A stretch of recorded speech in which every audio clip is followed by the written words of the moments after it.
Hey, I'm Kristin. And I'm Ashley. And this is Locked in a Closet, a podcast where we tell each other scary stories of true crime, the paranormal, urban legends, and all things spooky. On today's episode, we're going to be covering two of the most active haunted sites in Kingston, Ontario, Fort Henry and the Kingston Pen. All right, so I'm covering Fort Henry this week, so I guess I'll just get started. I'm excited. I don't know very much about Fort Henry. Neither do I. I mean, honestly, I don't know much about like East Coast. Saying East Coast sounds weird. To me, this is the East Coast. Yeah. Especially like I didn't know how like rich with history and like hauntedness that Kingston has. Like it's wonderful. Yeah. Everything I Googled was like arguably the most haunted place in Canada. And I was like, how have I never heard of this? I know. Like, or like maybe I have, but it never affected me because it was always so far away. Yeah. Yeah. But now you're so close. It's like an hour and a half. Just off the top, I'm going to say I got my information from Wikipedia, Reddit, thehauntedwalk.com, a blog called The Watson, a blog called Mr. Legal, which is really interesting. Yeah, he's like a lawyer that has a blog, like call New York. And then just a YouTube video from someone called Marauding Megs. So those are just, I think, the majority of the sources, I want to say. Oh, also a very popular episode of Ghost Hunters. Oh, yeah. All so right. The Taps team, that's like one of their biggest episodes. Oh, that's cool. Also, I know you remember Creepy Canada because we. Oh yeah, I was literally just thinking about Creepy Canada because I remember seeing the episode when I was a kid at Kingston Pen. Yeah, so they have an episode of Kingston Pen and one of Fort Henry. So here's just some like quick Wikipedia regurgitation so that everyone can know what Fort Henry is. Okay. So it's a National Historic Site located in Kingston, Ontario, and it's on top of Point Henry, which is like a strategic elevated point near the mouth of the Cataraqui River. I hope I'm saying that correct. So anyways, where it flows into the St. Lawrence River at the east end of Lake Ontario. The fort and the point on which the fort sits was named after Henry Hamilton, who was a former lieutenant governor of the province of Quebec. So that's where the name comes from. The original fort was constructed during the War of 1812 to protect Kingston from a possible American attack during that time, because tensions were really high between British and America. And obviously this is back before Canada was formed as a country, so it was still considered part of the British Empire. So then about 18 years later, in 1830, the original fort was replaced by a much larger one for more protection. And then about 100 years later, the fort was restored in 1930 and became like basically a museum as it sits now, a local attraction. Funnily enough, doing all this information made me think of back home in BC, there's a place called Fort Langley, which essentially is the same idea, except for it was more of like a trading post for the Hudson Bay Company. I'll have to talk about that one later because I did a haunted walk in Fort Langley and it was incredible. It was cool. So many stories. Yeah. All right. So I feel like almost any location that begins with the name Fort is haunted. It's got to be haunted, right? Like, and while Canada's still quite young, like compared to the rest of, Europe and the world, there's rich history here still. Like even 100 years ago was a long time for most people. So why would Fort Henry be haunted since it's never seen battle? By the way, it's never seen battle. So apparently there's a few different reasons for this. Actual executions took place at the fort. And then it briefly served as like an internment camp for prisoners of war, I think at least twice. Oh, geez. Yeah. But sadly enough, the number one cause of death at the fort were accidents. Oh, really? Yeah. So, oh my God. Right? Could you imagine a fort, like something that's supposed to see battle and generally be like a strong, it's actually just like a WSIB nightmare. Exactly. Shut her down. Like they're all dying. So one of the examples is 1838. A man named Gunner John Smith was killed when he was blown by a cannon from the inner walls to the outer dry ditch wall. Oh God. It was said that he tried to reload the cannon with gunpowder like while it was still hot, like a little too soon. Oh no. And it exploded and flung him and he smashed against the wall and there he laid to die essentially. Jesus.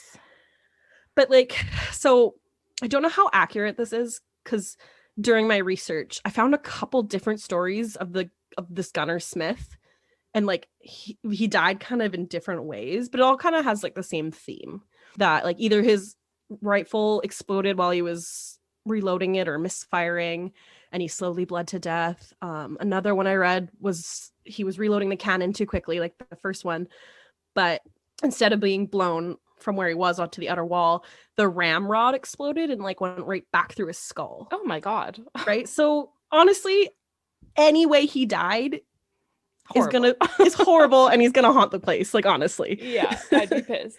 Yeah. So I mean, so people presume that he's the wandering ghost. That's what they've named him. Okay. And there's been records of this wandering ghost for the last 60 years, which I think is pretty impressive. Mm-hmm. And he wanders around something called the Parade Square, which is like the innermost part of the fort where everything kind of like any sort of courtyard kind of thing where things kind of wrap around. So I've he actually wanders been there. Have you? Oh, I want to go. Yeah. I went. It was like for literally 10 minutes we went, and then it was too busy and I didn't want to stay. But I did see that part of it. Story of my life. Huge and really cool. Yeah. It looks really neat. And like from all the research I did, I was like, I need to go here and I need to take this tour. And I know, it's literally so close. Like, we need to go to Kingston. We I will take our know. husbands and we will go to Kingston. yeah. We'll make a trip of it. Yeah. It's, oh my God. They think I we're going to wanna go to go. like party and we're like, let's go see ghosts. I don't think they would think we want to No. go to party. No, if we went to party, my husband would be like, are you What's wrong okay? with you? Yeah. Where's my wife and who have you replaced her with? Yeah, so that Gunner Smith guy, no matter which way he died, it sounds gruesome, sounds awful, sounds reason to haunt the place. So yeah, they think he's this wandering ghost. Another common way people died tragically, or accidentally rather, well, and tragically, was men falling into the ditches that surrounded the fort. Ooh. So there was like this big dry ditch where I guess like most forts would have like a moat. This was just a dry ditch. Mhm. And it was like, I'm really bad at estimating. Like I want to say like hundreds of feet tall, but I've never been there, so I don't know. But it's a long ways down. And so apparently a lot of men would fall off the top and into the dry ditch and die. So God. it's kind of heavily implied that alcohol was involved, Okay. which doesn't surprise me. Not at all. Yeah.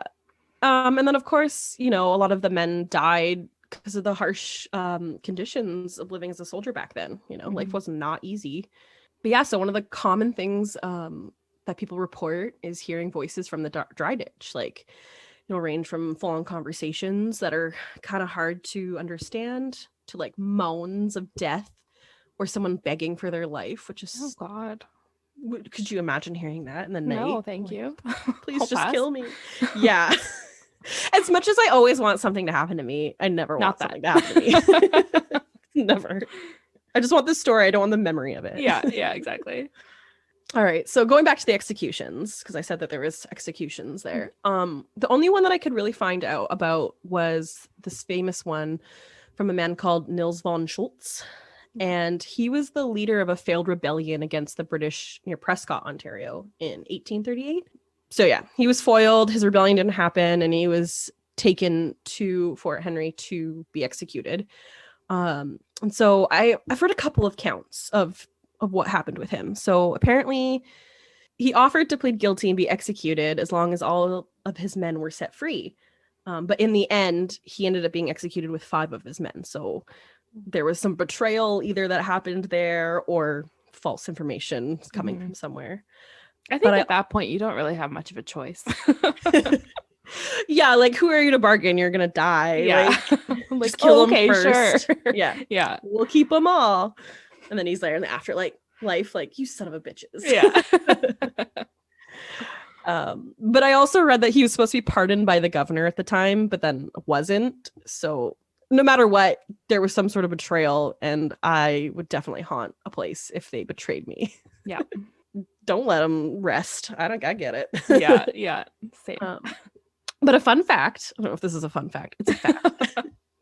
But our first prime minister, Sir Johnny MacDonald, was his attorney, like his lawyer for that. Oh, really? Yeah. So Weird. not a good lawyer. Yeah, 'cause apparently not. well, I mean, he was a traitor. So let's. There we go.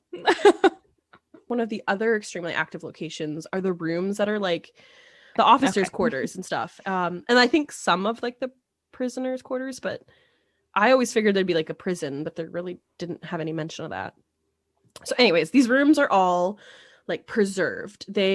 What they've done is they've kind of like added doors, so it's become like a one long hallway, so you can just walk down the length of it. But all of the rooms are like encased in like glass, and they're all like all of like the fireplaces are sealed off, and it's all temperature and moisture controlled to keep like all the artifacts safe and stuff.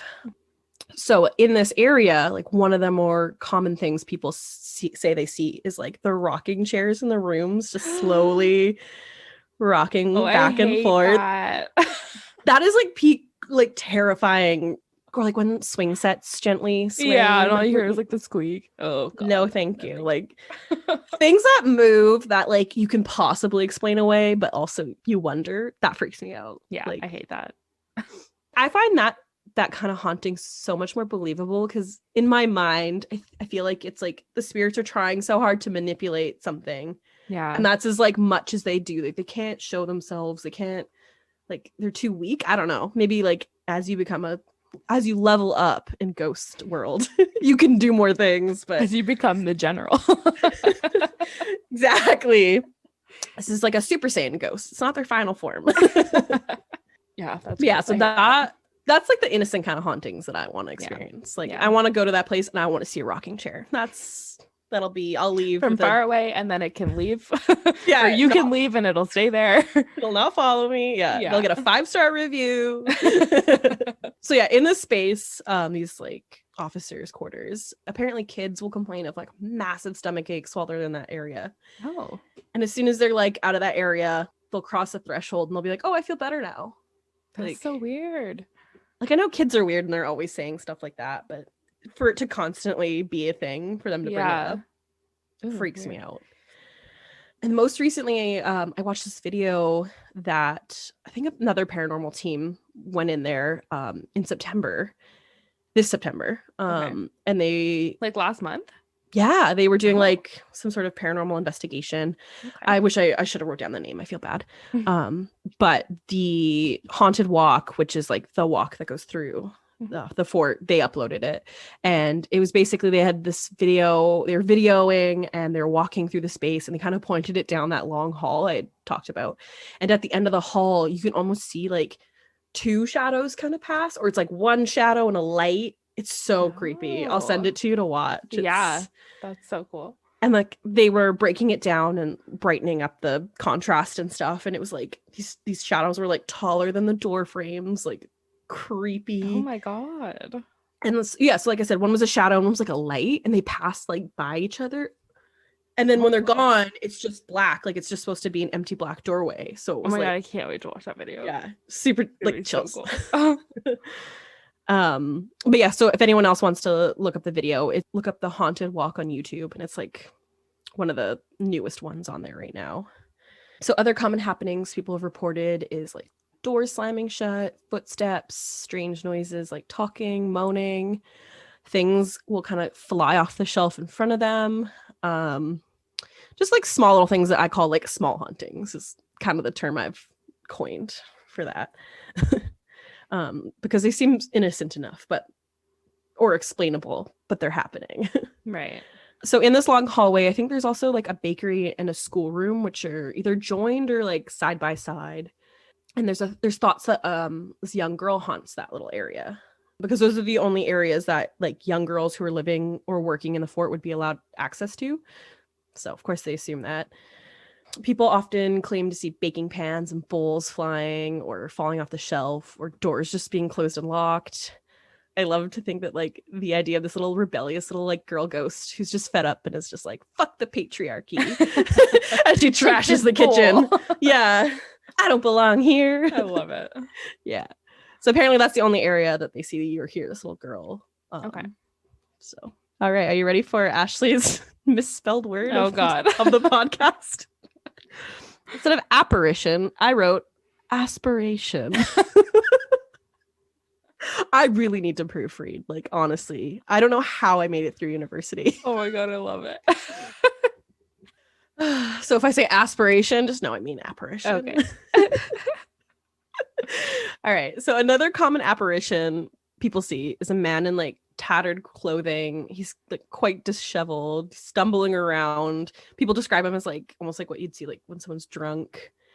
And he'll be stumbling around kind of near the windows in the parade square. And then he'll like enter through a door. Like people will watch him through these windows, enter through a door, and then they'll go running down to where he entered, and like there'll be nobody there, which is super creepy.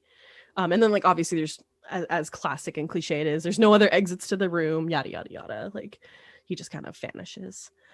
So apparently soldiers were forced to do these drills in like the blazing heat, like over and over and over again, in that parade square as a form of punishment for public drunkenness, which sounds like I mentioned before, it sounds like alcohol was an issue back then. So yeah.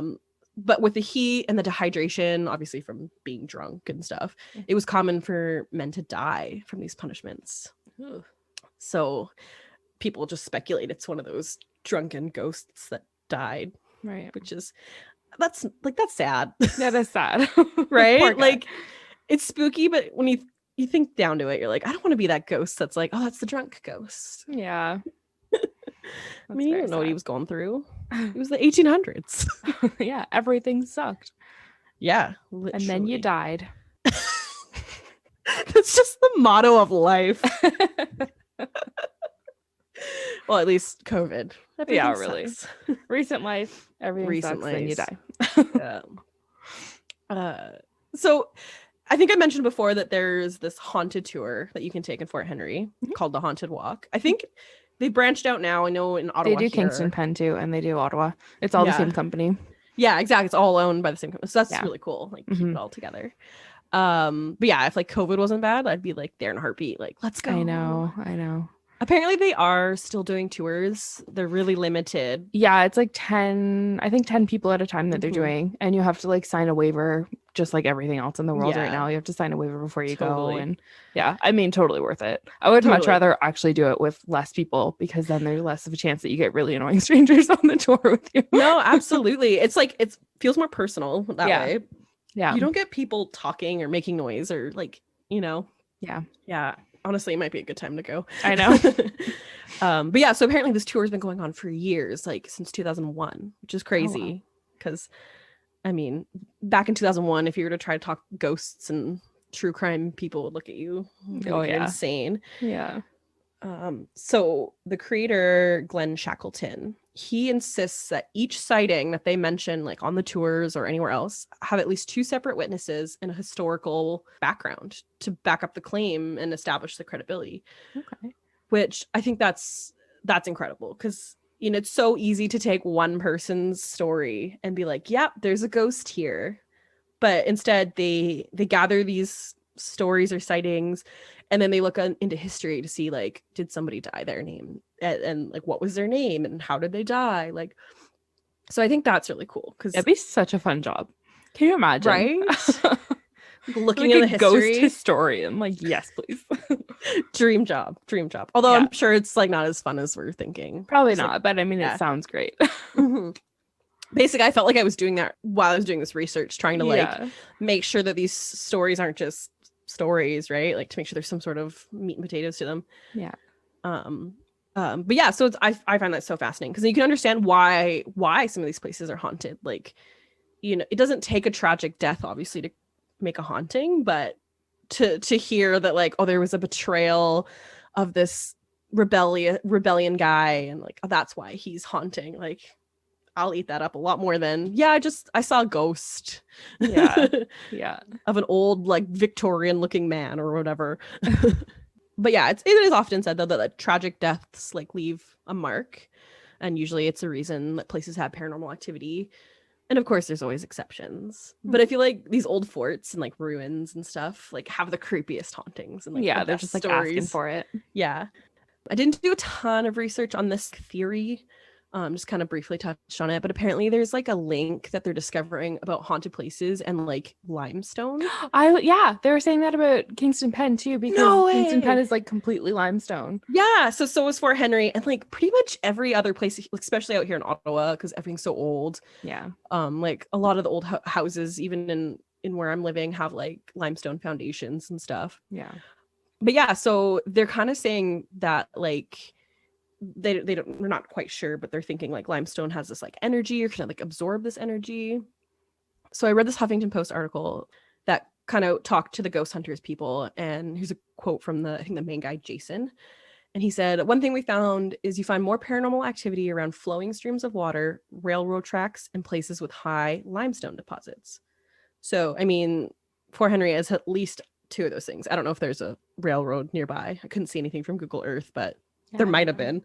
Yeah, could be. And yeah, like that whole fort's basically limestone, which is crazy. Mm-hmm. So I was trying to like find more about that rather than just being like, yep, limestone's why places are haunted. I found something called the stone tape theory. Okay. Which is gonna sound insane. You can take it or leave it. It's just a theory. And without going down the rabbit hole a little too much, it's basically the theory of like residual hauntings. Okay. Yeah. So, like hauntings that just like happen over and over again and aren't interactive. It's the speculation that ghost and hauntings are like analogous. Hope I'm saying that right. Analogous. Yeah. I looked it up. I wrote it phonetically, and now I'm still doubting myself. Also, you can tell this is straight from Wikipedia because I've never said that word in my life. So they're analogous to tape recordings and like mental impressions during emotional or traumatic events, and that they can be like projected as some sort of form of energy and like recorded into these rocks. I know that sounds insane. I know how insane I sound, but like this is the stone tape theory is that like traumatic events like have an energy to them, which like I kind of get that. Like, if you have like a really bad fight with someone, you can feel that mood in the air. Mm-hmm. So I can imagine that like this like energy is just like absorbed by the rocks, or they say projected or recorded into the rocks, and then they get like replayed, which is like this residual haunting thing. So yeah, I know how insane that sounds. So use that information as you'd like. It's just a theory. I don't know if I believe it, but it would kind of make sense. Not make sense, but yeah, but like you would explain why people would think that. Yeah, or like understand like all these places that have limestone are so haunted and stuff. Yeah.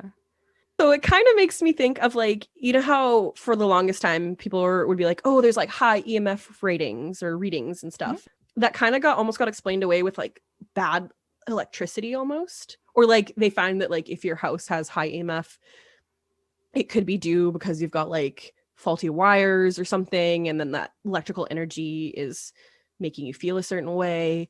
So I'm wondering if like limestone has a vibe to it, or like it releases some sort of smell, or and some people are just like really sensitive to it. Yeah, and it makes you kind of see things or hear things. So it sounds really crazy, but I mean, some people still believe the like cell phone tower. There's crazier conspiracy theories out there.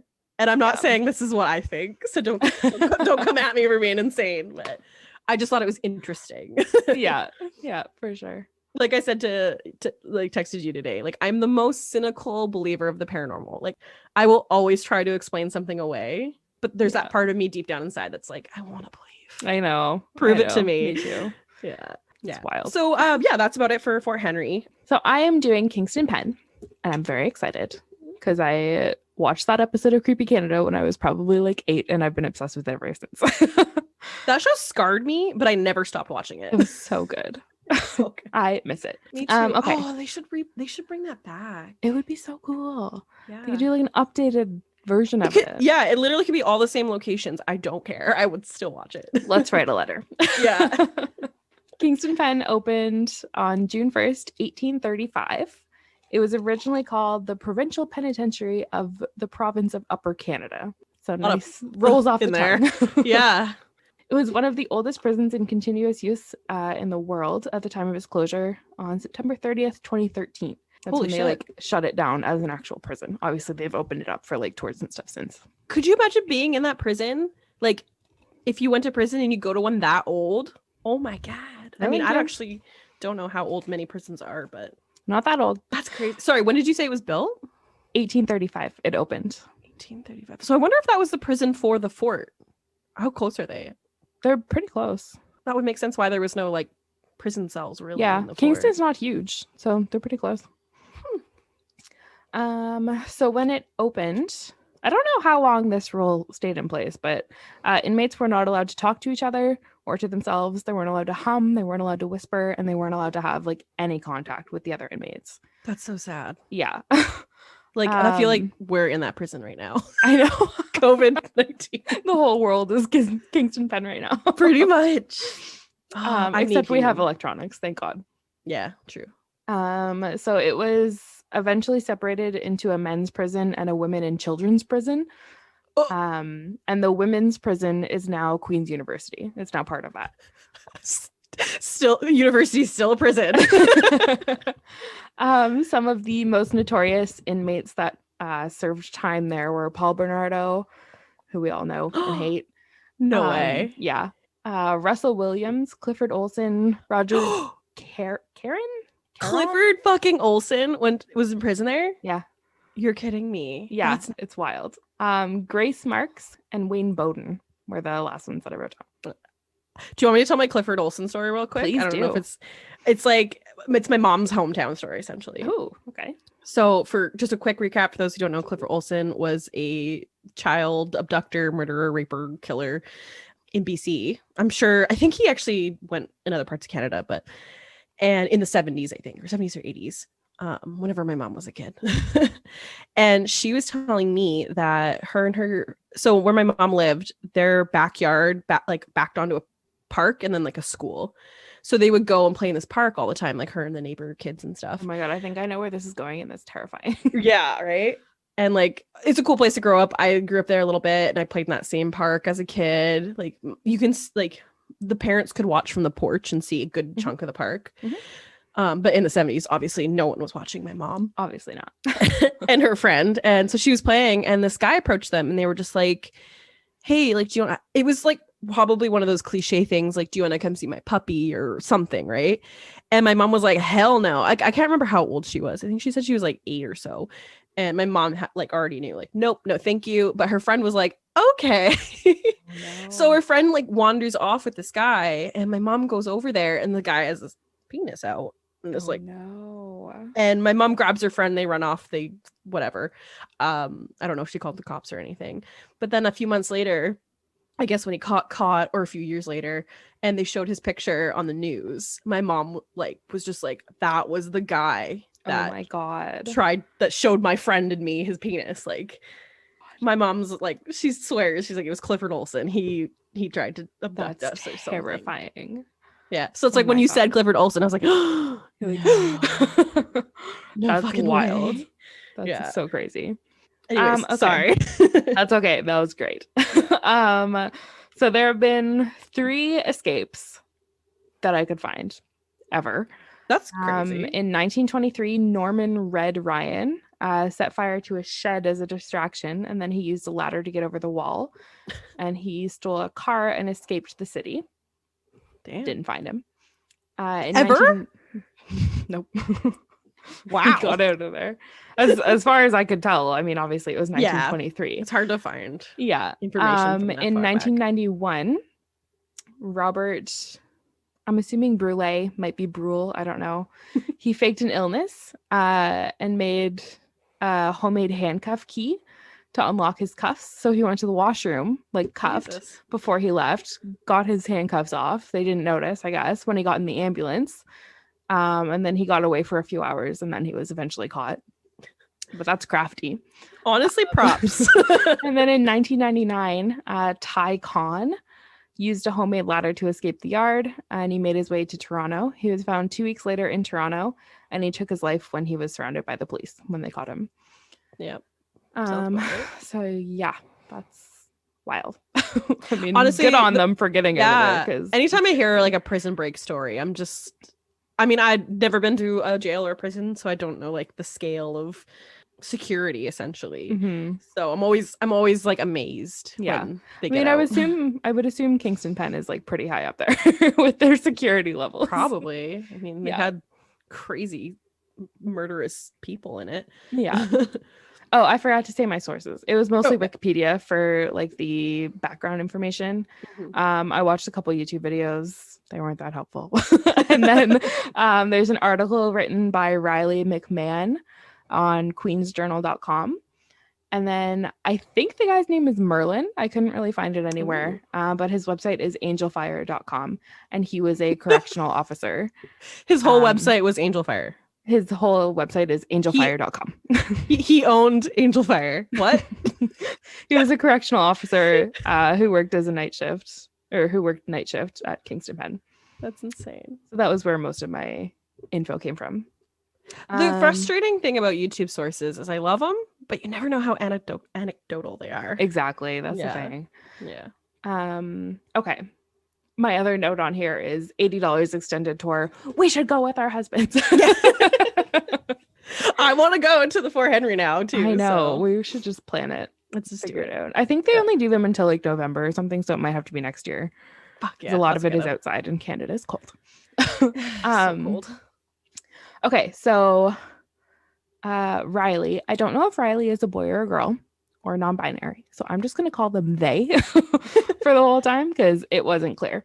Oh, that's good. So they worked as a tour guide for the like tours that you can get at Kingston Pen, and they were just finishing the first tour that they ever did, and it wasn't going well. So they were like super excited that it was about to be over. So at the end, I guess they hand the group off to like somebody that used to work at the prison. So in this case, it was a retired nurse.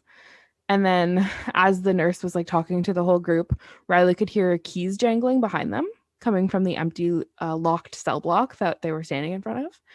Creepy. And they thought it was just a coworker messing with them, but they spun around and saw the shadow of a man standing behind the locked entryway with his keys in his hand, and he was locking cell doors. So he's like working there, locking. Yeah, it was. So when they finished the tour, they like let the group go, whatever. My mom also, side note, is going to make fun of me so much because she hates the way I say tour. So as soon as she tour, right? Tour. I say tour. I don't know. Oh, tour. Anyway. It sounds the same to me. I don't know. I think she prefers it if I say tour, but I don't talk like that. It's tour. No. Get over it, Mom. So after the tour was done, Riley went to their coworkers and like told them what they saw, and they're like, "Oh, it's William Wentworth." I love how they know exactly who it is. Yeah. So William Wentworth was the very last staff member to die at Kingston Pen. It was in 1961. He was stabbed to death on the third floor of the RTC, and nobody knows who murdered him. What? Are you kidding me? That he sticks around so he can keep all the angry spirits locked up in their cells. That is so wholesome. I know. I found a picture of him. I know you mentioned this in the previous episode, but how sad is it to haunt your work? I know. Like, I think about that all the time now. Like, after you said that, I'm like, oh my God, you're right, though. It's so depressing. Like, I couldn't imagine, like, dying, like, and going back and working one of my, like, cashier jobs. I know.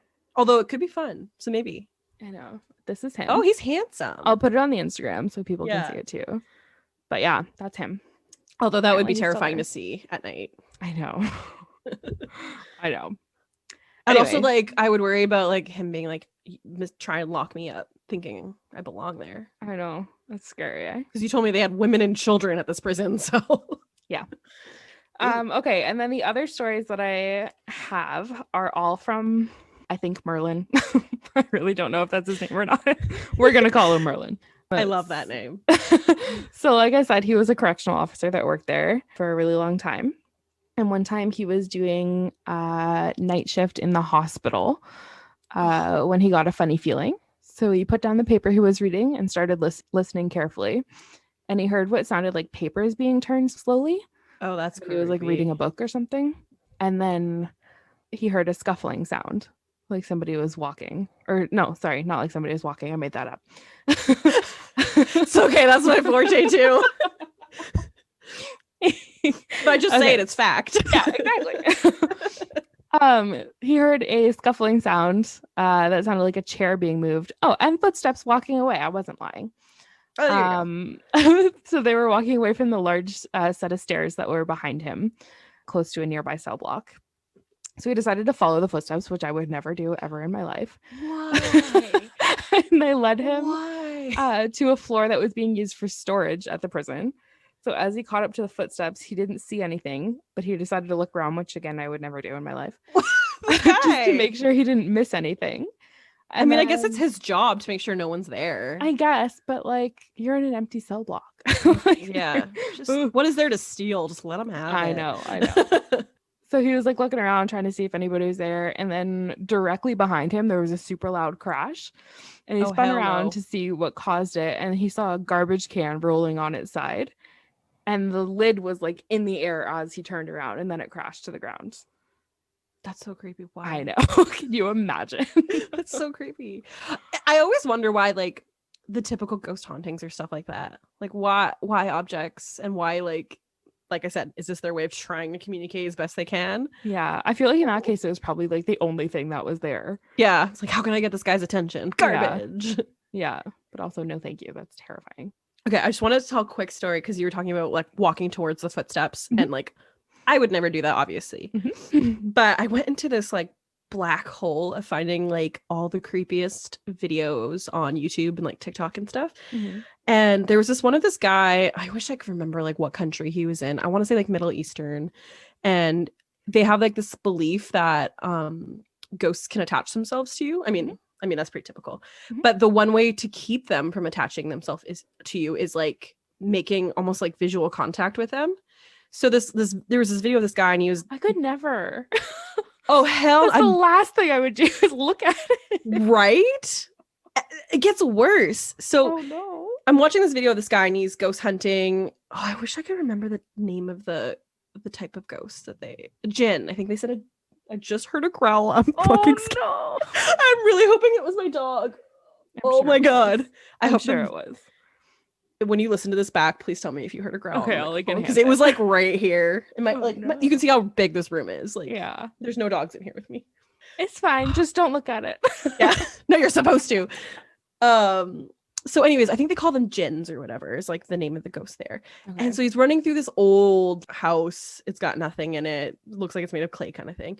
And he'll hear noises, something will move, or like you'll see like a creepy person like hunkered down in the corner. And there's a few times like he will go and find mirrors and check himself in the mirror because that's how you keep it from like attaching himself. So he'll like stand at the mirror and you'll see a face behind his head and he'll turn around and apparently yelling insults at it. So this is what you're supposed to do if you encounter a ghost: yell insults at it and run towards it. Literally, I'd be like, I'm so sorry, and leave. Like, oh my God, that's terrifying. I'll send you the video. I don't know if I want to watch it. I don't think there's any jump scares. Maybe there is. I don't know. Sometimes I get so desensitized because I'm just like, it's fake. It's all fake. Or you like look above it. Because Or like in TikTok, I'll hit the comments. So like the whole thing's hidden and I just see the comments to see if there's any One of my scares. favorite things about wearing glasses is if I'm like watching a scary movie, I can just go like this. So I can't actually see. So true. It's great. But yeah, sorry. Anyways, I needed to bring that up because I didn't know that. Yeah, no, apparently I hate that so much. The confronting, like, I don't know if this is like a cultural thing because, you know, everything I've learned was like, don't antagonize a ghost. Yeah. But I feel like that would just piss it off more. Right? Like, I'm not into that. That's bad. Yeah. Thank you. But like, and I don't want to bring anything home. So I'm like, okay, I'll use that in the future, but I probably won't. Yeah, for sure. Okay. Other stories from Merlin. There's 3 more. 2 of them are really short. One of them is not. This poor guy.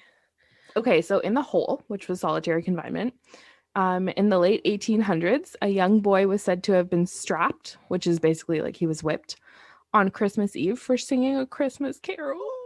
This 12 days of Christmas were just 12 whips of Christmas. So sad. And I guess many inmates over the year have complained of hearing a child crying during the night, which is heartbreaking.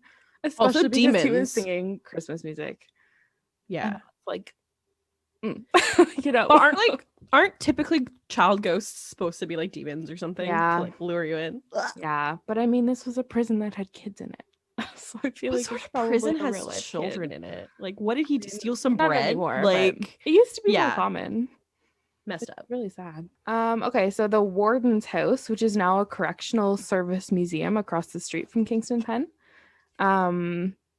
It's not that exciting, but lights turn on and off and doors open and close on their own. I mean, I'm sure it'd be exciting and terrifying if you were there, but I love how you say that's not exciting. And literally I'm just like, hell no.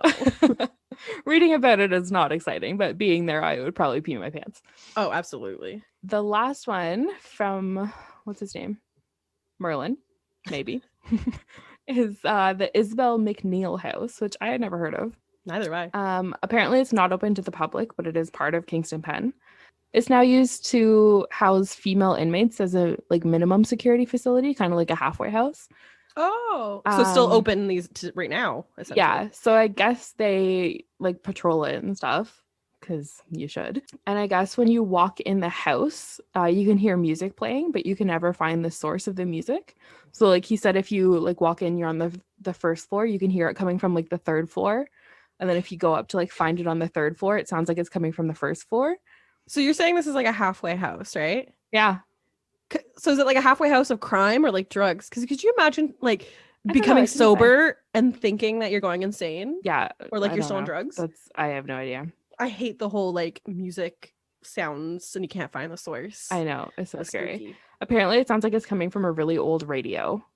But it like moves throughout the house like as you do. It's so weird. It's like a really like lame horror movie. Oh yeah.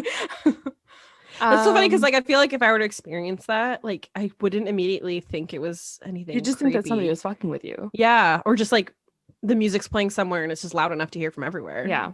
Yeah. It's weird. Yeah, it's weird. Again, doors open and close on their own. They've slammed in people's faces before. And then he included this story of one of his coworkers who he called Boots in the story to like protect his identity. And I thought it was cute. So, well, not cute. I thought it was good. So I just like copied and pasted it. So the story is, so Boots told me of a time that he came into the house and he heard some noises upstairs. Being a no-nonsense guy, he immediately went up looking to kick the ass of whoever it was. He found no one, but a feeling came over him like he had never felt before. He drew his weapon and ran out of the house in fear. Can you imagine?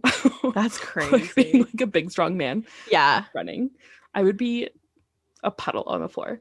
That's like the way that we perceive things or have these gut feelings is I wish there was so much more science and stuff behind that. Because like, how do we know? Yeah. Because there's so many, so many stories of people being like, I had a bad feeling and then I left and this could have happened. Like, yeah.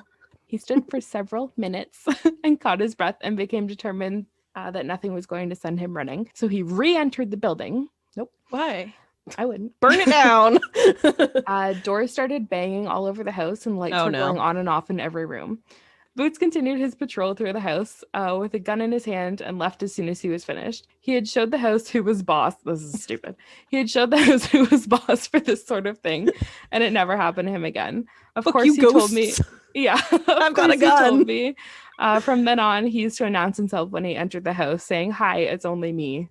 Oh, that's kind of sweet. Can you imagine? Oh my god, that's terrifying to me.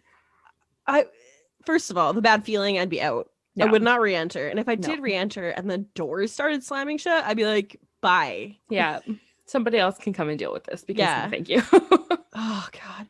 There's like so many stories from like security guards and stuff like that where they've literally either just like left because they couldn't or had to stick it out. I'm like, no job is worth that. No, god, no. Oh, it's so bad. Okay, anyway, those are my stories. I really want to go visit now. Like, I feel like this is just a tourism for Kingston. I know.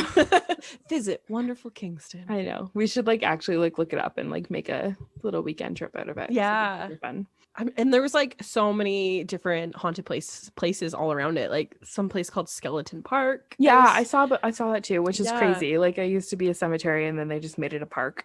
That's so messed up. Yeah, like bones sometimes pop up. Yeah. And like just gravestones, headstones pop up randomly. And then they just go and bury them again. I mean, that's if whatever you want to believe in. Some people say that's disrupting the dead. Like I can see why. Yeah.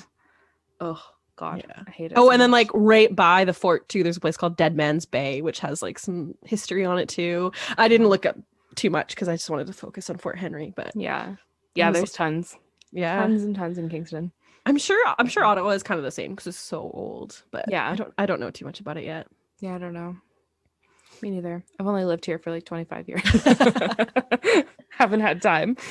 Honestly, like you'll forever learn things about the places that you've been. Like, yeah. When I was doing research for like our next episode for the Sasquatch one, it like everything I talk about happened in the places that I grew up in, the places that I camped, and I'm just like, I knew that you know, Sasquatch was a thing, but to the extent I didn't realize, like, yeah, that was so my weird. Turf. Yeah.